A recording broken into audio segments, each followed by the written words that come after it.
Hello, this is Nihar Chhaya. I'm an executive coach, and I work with the C-suite and senior leaders at Fortune 50 companies.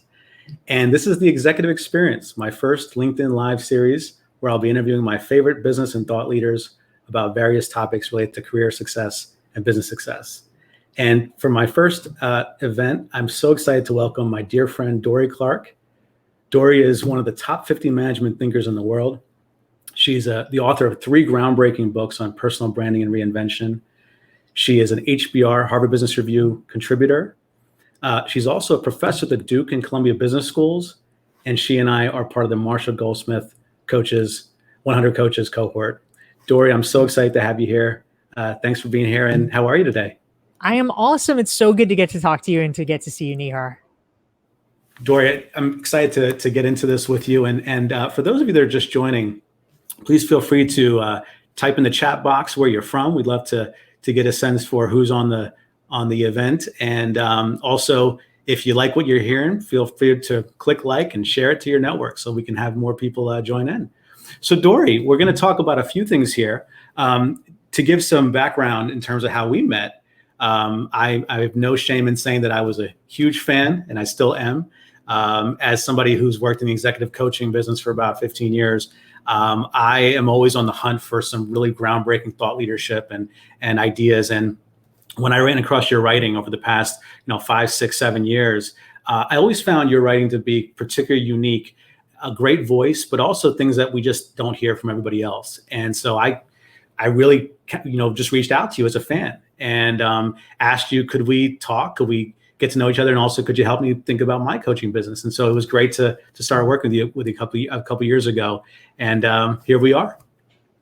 Yeah, thank you, Nihar. It's been amazing to get to see you and to work with you and to celebrate your successes as you've started writing for Forbes and Harvard Business Review and have just built an incredible brand and an incredible platform in the intervening time.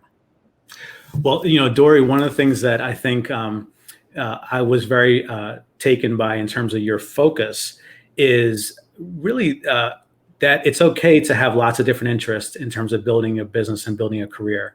One of the things that I think the audience needs to know is that you have, in addition to being a thought leader in management and marketing, you also happen to have a whole host of different interests and accomplishments. You are a producer of a Grammy Award winning album, I think, a jazz album. You are a Broadway lyricist. You're an investor in Broadway musicals. You were a journalist early in your career. You were the presidential campaign spokesperson for a famous candidate. So, one of the things that I always think about when I think of you, Dorie, is that you were a Renaissance leader, Renaissance expert. How did you tell us a little bit about your journey from, being a journalist, a campaign spokesperson, to the brand Dorie Clark, where you're now, considered a top 50 thinker in the world? Well, thank you, Nihar. And I want to give a shout out to Constance here from Atlanta. Hi, Constance. Nice to see you. And Barbara's here. Hey, Barbara. I'm not sure where you are, but we're glad to have you Dallas, here. Barbara. Shannon. Oh, good. Shannon's here. Oh, this is wonderful. We're so glad to have a chance to talk with you guys. So, Nihar, to answer your question, you were asking about your journey, sort of my journey overall. And really, it's, I think, with like a lot of people's journeys, it started with a big setback, actually multiple setbacks, and not being able to do what I wanted to do. I think oftentimes for many of us, we formulate a plan. It seems like a pretty plausible hypothesis, and I think mine was. My first hypothesis was that I wanted to be a university professor, and I got a master's degree, and then I figured I would go on and get a doctorate and then start teaching. And I ended up not being able to do that because I did not get into any of the doctoral programs that I applied to. And so, of course, later on, it was very satisfying to be able to start teaching at universities, even without a doctorate. That felt very good in terms of like justice in the universe. But it was very disruptive because I didn't have a plan B. I didn't realize that I was not going to be able to get in. I had sort of always done well in school. I had always more or less. I didn't necessarily think I would get into my top choice school, but I didn't think I would not get into any of them. So I had to really figure out another plan for myself quickly. The next thing that I settled on was journalism, which again, I thought was pretty plausible. I'm like, oh, well, I could be happy here. I could be happy as a journalist. And then I was not really grasping, I think most of us were not at the time, the disruption that the industry was facing. And I ended up getting laid off like so many journalists across the world. Between 2000 and 2015, nearly 40% of American journalists lost their jobs. And so I was in an early wave of that. I worked on political campaigns. And so, they all lost. So I really spent a good, I would say over the course of about, 5 or 6 years, just kind of getting doors slammed in my face at every turn and needing to reinvent myself. And finally, when I discovered entrepreneurship, I realized that I really loved it. And it could be the kind of versatile career that I wanted, because it would encompass the things that I wanted. It would encompass being able to write and to speak and to teach and to work with lots of different people. But it did take me a while to find it. Yeah. And, you touch on so many aspects of what I've heard from my clients and also experienced myself. I was laid off in 2000 in my career. What were you doing then, Nihar? I was actually working in New York City for a real estate company. And this was right before 9/11. And I had just basically budgets were going down. It was kind of around the 2000 .com crisis. And so they were losing money. And it was really one of those downsizing, just really nothing to do with me. But of course, I'm living in New York City. I'm relatively young, and of course, I'm paying a ridiculous amount of rent, and just starting my career and wondering what am I going to do at this point. So that was a pretty formative experience for me.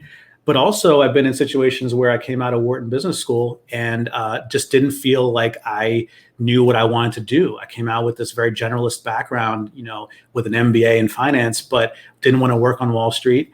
And really, as I started kind of recognizing the types of solutions or problems that I wanted to solve, I recognized for myself that it was less about the spreadsheets and the business kind of in the typical P&L logical type of thing. It was more on the behavioral stuff that leaders have to deal with to make businesses succeed. In other words, we kind of know how to increase revenue, reduce costs, and increase profits. What we don't know is how come people are acting a certain way that's getting in the way of business success in the long run. And so that's how I moved into coaching and assessment in that area. But I think this idea of reinventing yourself does require a lot of courage, but also a lot of awareness, being open to kind of, taking the blinders off and seeing what else is out there. Which brings me to another question that I think I'd love to hear more about is the idea of networking. You talk a lot about the importance of, building a network before you need it. Also, I think nowadays we know that networking can feel a little bit salesy and shady when people kind of ask for things before they're giving. And even now, I think with the pandemic and all the disruption happening, it's even more difficult to just pick up the phone or get on a Zoom with some strangers and make sure that they're paying attention to you. What are you observing in terms of networking now? And what advice would you have for people to kind of create that, keep expanding their network right now? Yeah, thank you. It's a great question. I just want to give some greetings to some of the great folks who are joining us. I see Rebecca from San Francisco and hey, Rebecca. Jennifer from Chicago. We have Holly from New York, and we have Rohit from New Delhi. So thanks everybody for saying hi. We're really glad to have you here. And please, if you have questions, feel free to type them into the chat box or share your own experiences. I see that.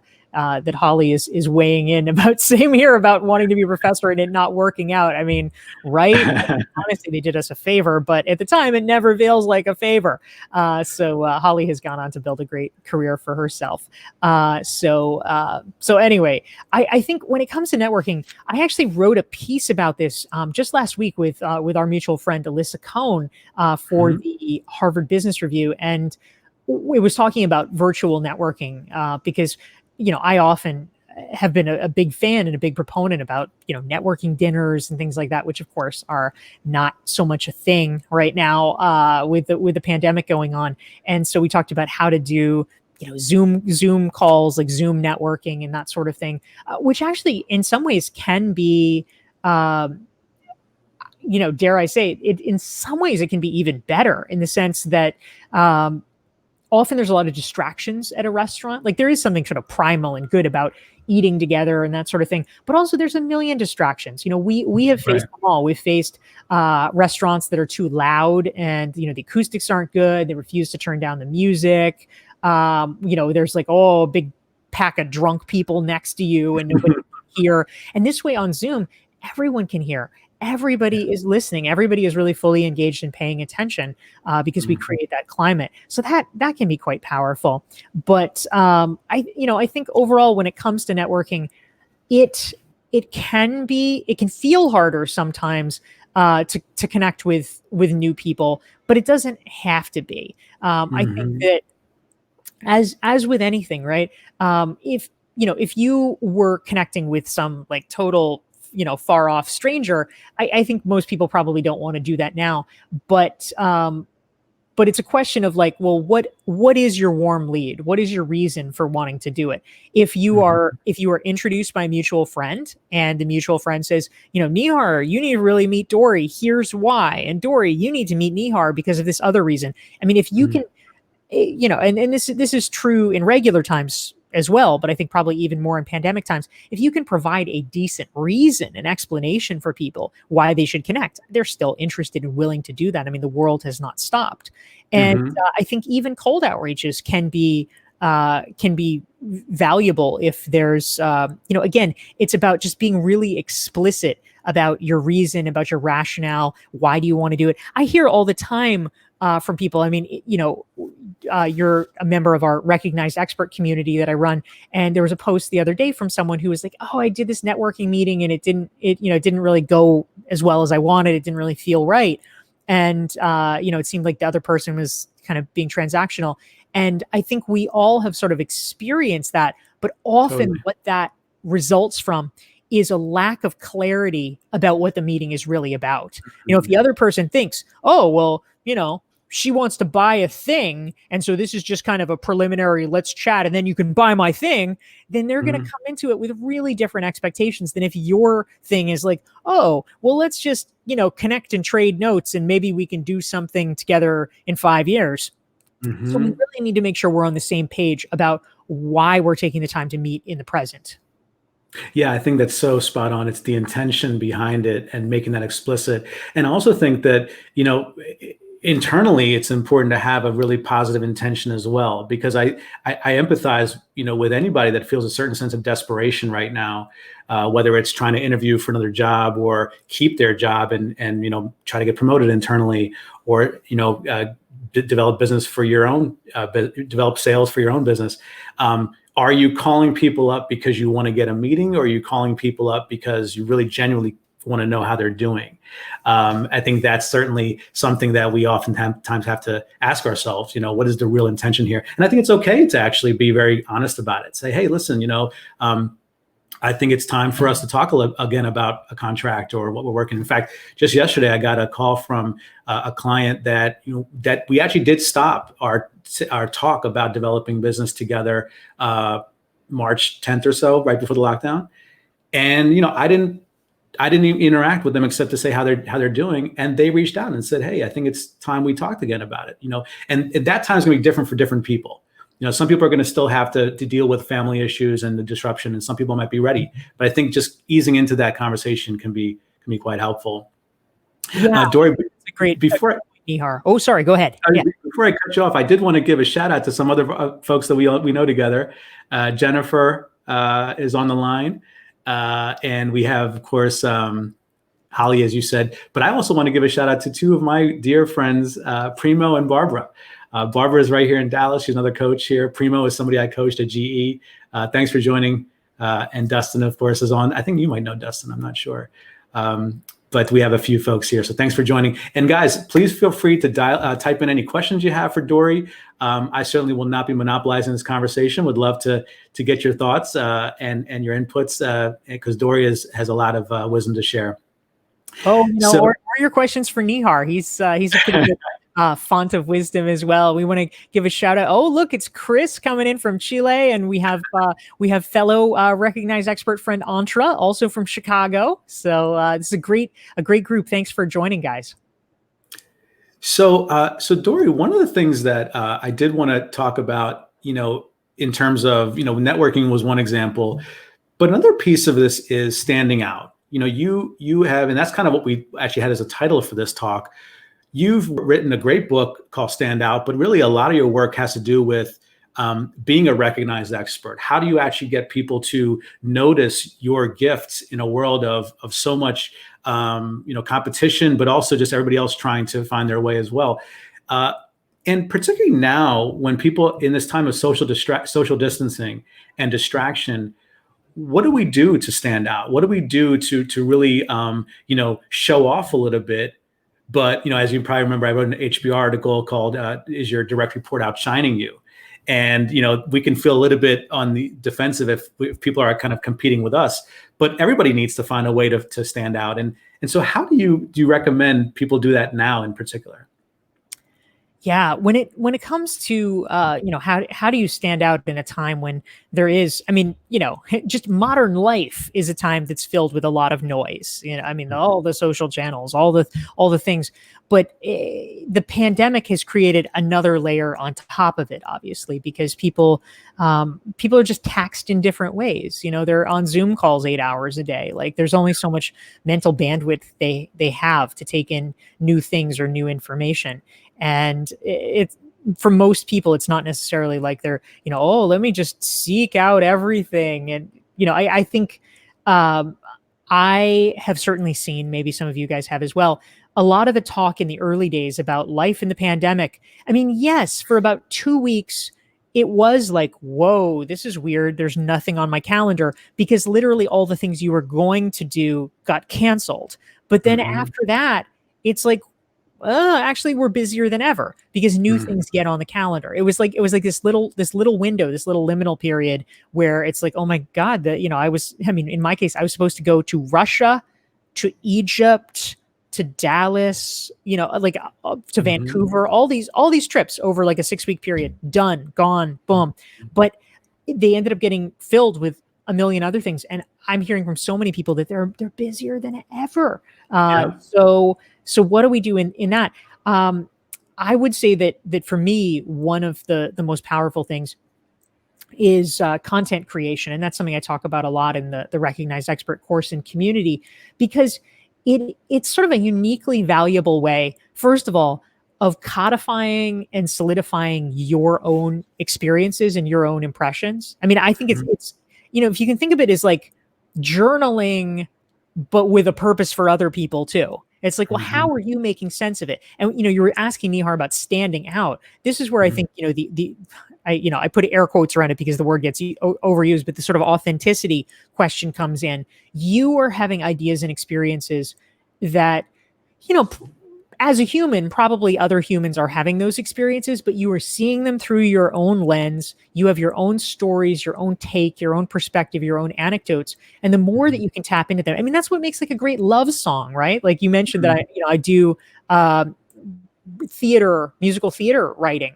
That's the thing, right? You don't want to have a song that's such an alien experience that everybody else is like, what are you talking about? Like, you want other people to be able to relate to it. But if all you are is like, I'm in love and it feels like rainbows, it's like, give me a break. You need to have commonality and universality, but you need to have specificity as well. That is what makes it relevant and meaningful. That's what makes it stick in people's minds. And so when you are creating content and sharing that with other people, I think it really does make you stand out, because people say, oh, wow, I really like the way this person thinks. It speaks to me, and yet it's teaching me something different. And that's a muscle that all of us, I think, can practice more of, especially during this time. Yeah, you're so right, Dorie. And one of the things that you touch on when we talk also is this idea of how do you write about the things that are important, that kind of reflect who you are, but also find a niche. Because I think so many times we're forced to find, like, what's your niche? Do you write about self-help? Do you write about business? Do you write about leadership? And one of the things that I think, one of the lessons I really take to heart from you is just write. Just write what you know, write about what's compelling to you, and the audience will show up. The audience will react to it, and then you'll start getting a sense for, oh, this is actually where people see me as being value added, and I'm also being true to who I am because I wrote about the things that I wanted to. Yeah, I think that's absolutely right, Nihar. We put a lot of pressure on ourselves to try to come up with something, try to find it. Like, why don't I have my niche? Why don't I know my niche? And it's like this terrible haunting refrain that like, oh, there's something wrong with me. I can't figure out my niche. Well, the truth is, take the pressure off yourself. Just do stuff and let the market determine your niche. Let the market determine what it is interested in hearing you talk about. That is both less pressure and also, frankly, more fun because it enables you to experiment a lot, and you get to experiment all the way up to the point where you hit on something that people seem to like, and then it's fun in a different way to actually be doing something that people like. Yes, that's exactly right. Well, let's actually open up to some of the questions here. I saw one actually, I think it was from Shannon that I thought was interesting. Let me see if I can find it. Shannon Knott. So Shannon is actually, I think both of us know Shannon from Duke. She was at the Duke CE. Now she's at Russell Reynolds. Shannon says, what are your best recommendations for leaders who want to preserve the beautiful and healthy habits, priorities, ways of connecting, et cetera, as work begins to return to normal or abnormal? Such an important question, Shannon. I love that. And I think for many of us, we have,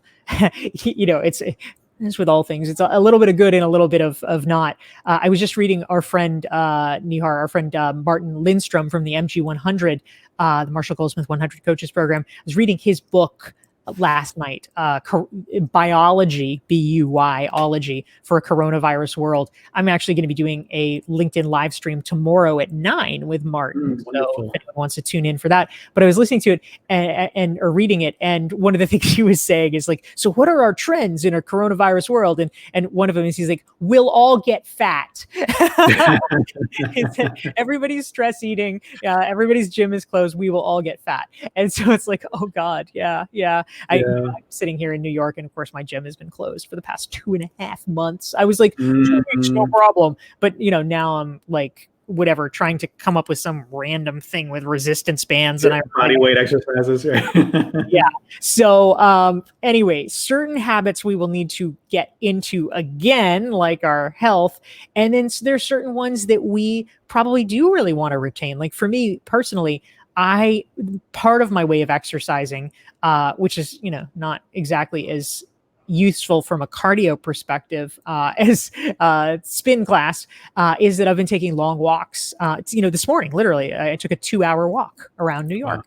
Wow. So up to Washington Square Park and back down to the financial district.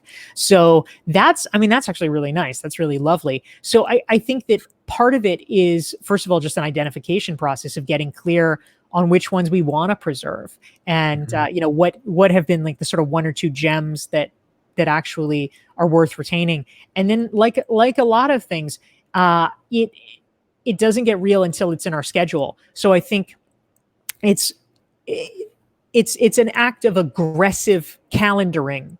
It is aggressively making room for that, because if we don't, it becomes very, very easy for things to slip back. And so we have to get militant about what we are going to protect at all costs. And I think that's the question. What do we want to protect?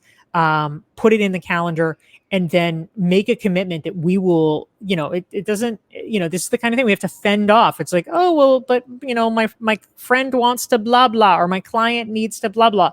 We just have to say, you know what, that time is taken. Which can be hard to do, but if you want to preserve something, you have to really be doctrinaire sometimes. Well, one of the things that I think makes all of us share here is that I think people would call us high achievers. And one of the things, in addition to physical health, I think is mental health. That are we able to kind of stay at peace and kind of stay confident without losing optimism? And, Dorie, as you know, because of so many clients that I work with that have been struggling with how to keep being successful without being so stressed out, I actually wrote an ebook on this called Tranquility for High Achievers. And in fact, it's a 48-page ebook with exercises and reflections that it's free. If anybody wants to go to my website, which is partnerexec.com/book, feel free to download it. And I think it'll give you some hope and some real ideas. And to your point, some confidence to just start creating boundaries for yourself so that you're not actually getting swept in the direction of the next new thing, whether it's coronavirus or the protests or fear or not having any business or what have you. That's awesome. Yeah, great point, and great ebook, Nihar, which I've also read. Wonderful. Well, hey, wanted to make sure that, to Dorie's point, she has a LinkedIn Live with Martin tomorrow. So please feel free, if you want to open up a new window, go ahead and follow Dorie. Make sure you're connected to her. If you're not connected to me, please feel free to follow my profile as well so that you're aware of the next series that we have, next session we have. But make sure you join in tomorrow with Martin and Dorie. Martin's a fantastic writer and a thought leader, and I think it'll be a lot of fun.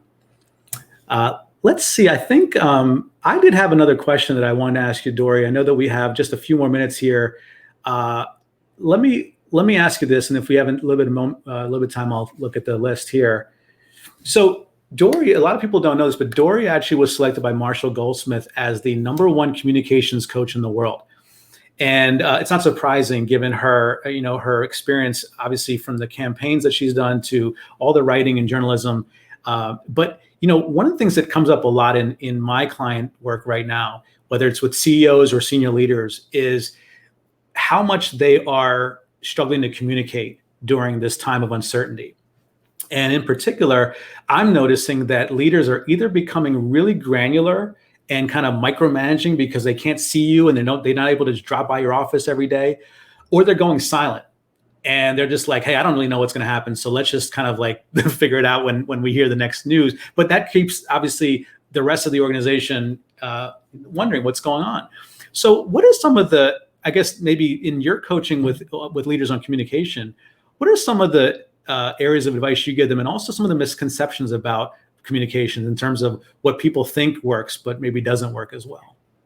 Yeah, thank you, Nihar. I think you raised a really important point that obviously, I mean, there are general good practices for communication, for effective communication, but all of it gets heightened in a crisis because everybody is more on edge. Everybody is, waiting on tenterhooks to see what the leader has to say. And meanwhile, the leader is often, sort of paralyzed because the truth is they don't know what to say because they don't know what's happening. Like, it's hard enough to figure out what to say when you do know what's happening. And then when you don't, it's just like, And so it often tends to go into extremes. So one of the things that I like to advise people, which I, was always a precept in the work that I did with political candidates, is number one, it is really important to be telling your story rather than creating a narrative vacuum, which other people will fill. And often if there is a crisis, they'll fill it with negative things. They'll fill it with,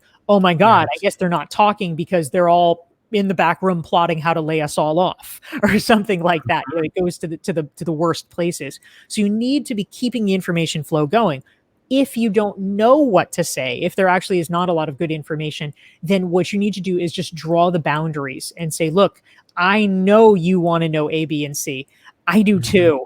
And I promise you that as soon as I do, I will communicate it. Right now, we don't have that information, but here is what we do know. Here's X, Y, and Z. And, I will brief you and update you Thursday at noon, which is our next update. And even that gives people a sense of micro certainty amidst the broader uncertainty.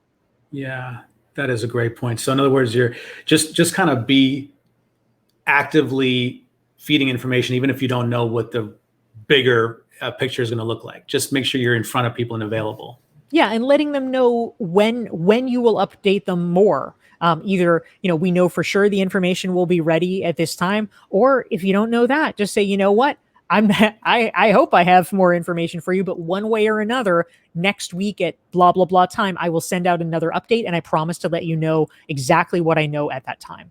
Mm-hmm. Well, Dorie, I know that we're at time here, and I want to be respectful of your schedule. Do we have time for one more question from Jennifer? For you, anything, Nihar. Thank you, Dorie. You're the best. So Jennifer, our friend, asks, it feels like we're all questioning our value as non-essentials. How do you both beat back your doubts as to what is as what is valued now shifts? Mm. Well, I think there are always, I will call it, external assaults on our sense of our value. Sometimes there's internal assaults on our sense of value, but Sure. it's hard enough for many people to kind of get up the courage to be willing to share their ideas and their expertise and what they're doing. I mean, many people have just self-doubt about, things like, well, am I actually an expert, or am I worth listening to? Or, oh my gosh, other people know so much more than I do. Well, of course, that's true, because we live in a world of 7 billion people, but also many people know less than you do about the subject. So, so barrier one is getting over the self-doubt and the internal questions. But then on top of it, now we're in this universe where so many things are happening externally, and we may feel like, oh, especially in the early days of the pandemic, there was a huge thing about, well, I can't be seen to be selling, or it's not appropriate for me to be talking about XYZ because everybody's so worried about the pandemic or whatever. Now we're in the mode where, oh, is it appropriate for me to be talking about, anything other than protests or about Black Lives Matter or whatever? And the truth is, there are certain times and certain circumstances where a message is, if so much is going on, a message might tend to be lost amidst that.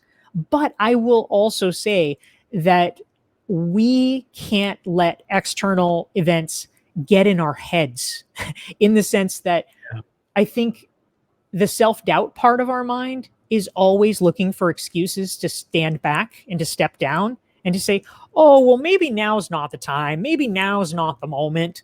But if you have something to contribute, and I think that you writ large, being everybody that is watching this, you have ideas, you have unique perspectives, you have a kind of change you want to be talking about. And there is not in any given moment only one type of thing that is appropriate for the world to be talking about. There are a lot of challenges. There are a lot of issues in the world. And I